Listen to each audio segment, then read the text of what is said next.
This is just a quick video with some tips on how you can manage your virtual team more effectively. Now, a couple of years ago, I sat in my office and there was no one there.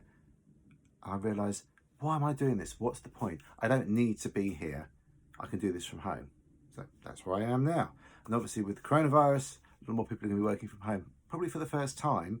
And as a leader, you're going to need to make sure that you've got the skills to lead them effectively. And it's going to be really frustrating, I'm afraid. When I started working as a virtual team, I found it extremely frustrating, trying to figure out what people are doing, when they're doing it, how they're doing it, what's going on. Are people working or are they just watching daytime TV?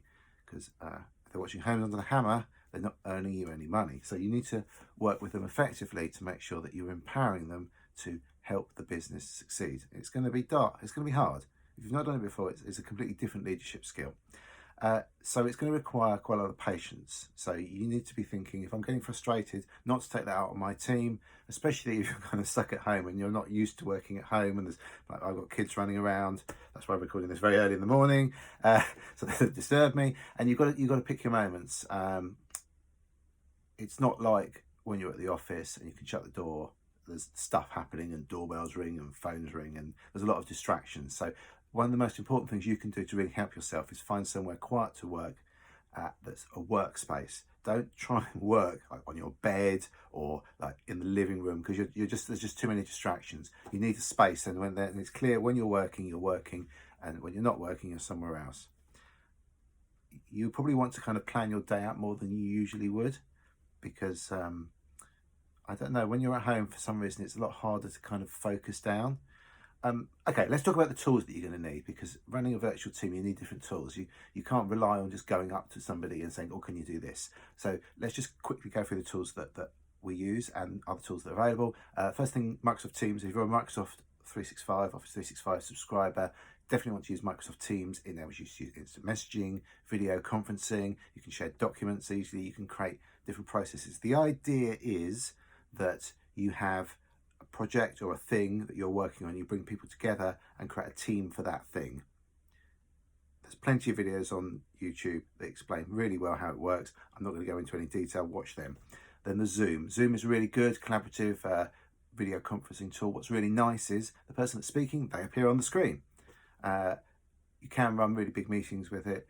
The free version, I think at the moment there's no limit, but usually it's limited to 45 minutes. Lots of people are going to be using this, so you may find that it struggles to work while they build up capacity. Then you're going to need the collaborative document storage tools. Now, most of our customers are already on Office 365, so they've already got access to SharePoint and OneDrive. If you've not used it before, SharePoint's where you store all your Teams documents, all the organizational documents, and then OneDrive is where you store all your individual documents. Like if you had your one computer, that would be your My Documents folder. You do need to try and have some kind of structure. Hopefully, if you're used to working with this with a shared drive, like a J drive or an S drive, and everything goes on there. Instead of that, we're going to use SharePoint. Good thing about that is you can access it from any computer in the world. We can lock it down if you want. Ask us if you need help. I'll try and reply to the comments if you're not a customer. The other option is Google Docs. It's a very similar collaborative communication tool. We don't provide it ourselves, but it's a very similar tool. It works the same kind of way. You can collaboratively edit documents, that kind of thing, share documents. If you're still using legacy tools like Sage or something, you're going to need some way of accessing the server. So there's various tools there. There's you could use the VPN. You could use something like LogMeIn. There's other tools that we've got access to. You need to think ahead about this kind of stuff, because you can't just instantly switch these things on. It takes a while to get them working. So if you're thinking about this now, you're running out of time. So you need to be speaking to your IT provider, if it's us or whoever it is, to make sure that you've got those tools in place. Otherwise, you're going to run out of time. Okay, let's talk a little bit more about managing the team. It's really important that you are able to separate work and being at home. And if you're used to going to the office to work, that can be psychologically difficult. I like this idea of a walk around the block, come back in, and then you're at work. Or you can try changing your clothes, so when you're at work, you're wearing different clothes. You've got to psychologically be able to separate out the two. Otherwise, it's really hard. There's a thing called a RACI matrix, RACI. You definitely want to go and look at what that is if you've not come across it before. So what you need to do to empower your team, and this is really important. So I know we're 5 minutes in already.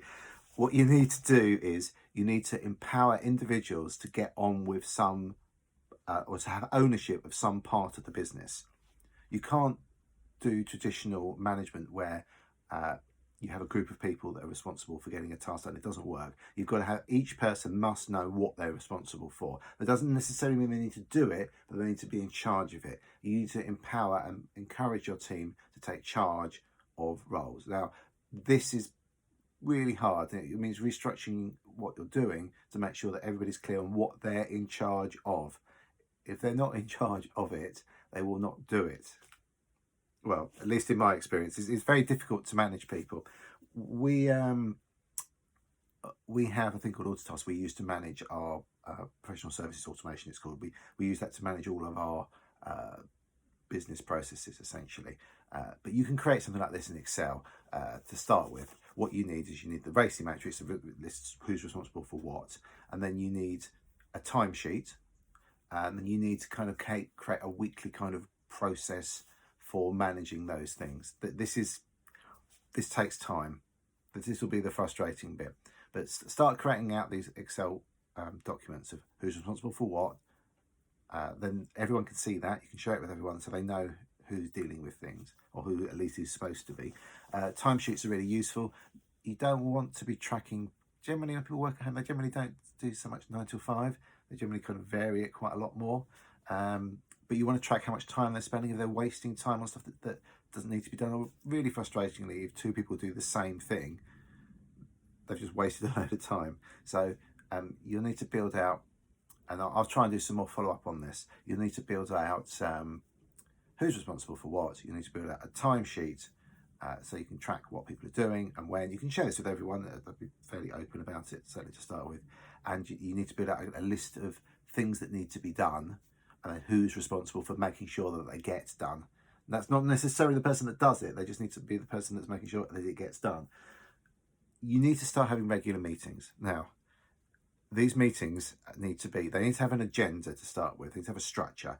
They need to be short, and you need to run them at least to start with daily, and then you'll probably go to weekly. We have a 2-hour mega weekly meeting at the moment, once a week, which is fairly painful. We usually do it in person, but now obviously we're going to do it virtually. And the idea of that is we go through all of the things that the team need to work on together, make sure that we know who's responsible for what element of each thing.